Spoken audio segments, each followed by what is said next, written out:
ഇന്ന് നമുക്ക് നോക്കാം നിങ്ങൾ പോലും അറിയാതെ നിങ്ങളെ സ്പൈ ചെയ്യുന്നത് ആരാണ്?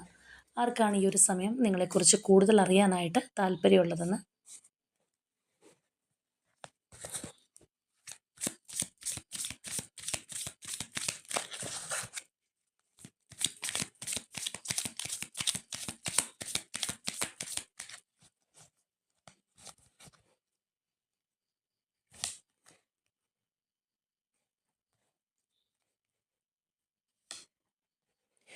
ഓക്കെ, നമുക്ക് ഒരു കാർഡ് കൂടി ചൂസ് ചെയ്യാം.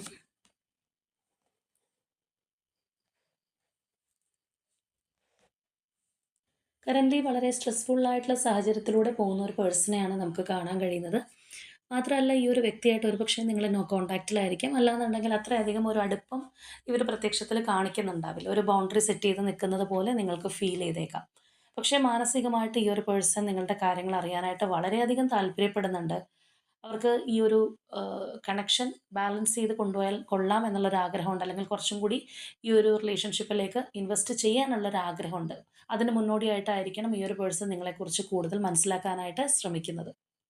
ഇപ്പോൾ ഓവറോളായിട്ട് പറയുകയാണെന്നുണ്ടെങ്കിൽ പുറമേ കുറച്ചധികം തിരക്കോ അല്ലാന്നുണ്ടെങ്കിൽ ദേഷ്യമൊക്കെ നിങ്ങളോട് കാണിക്കുന്ന ഒരു പേഴ്സൺ ആണെന്നുണ്ടെങ്കിലും മനസ്സുകൊണ്ട് ആ ഒരു ഇമോഷൻസ് നിങ്ങളോടുള്ള ഒരു വ്യക്തിയുടെ എനർജിയാണ് നമുക്ക് കാണാൻ കഴിയുന്നത്.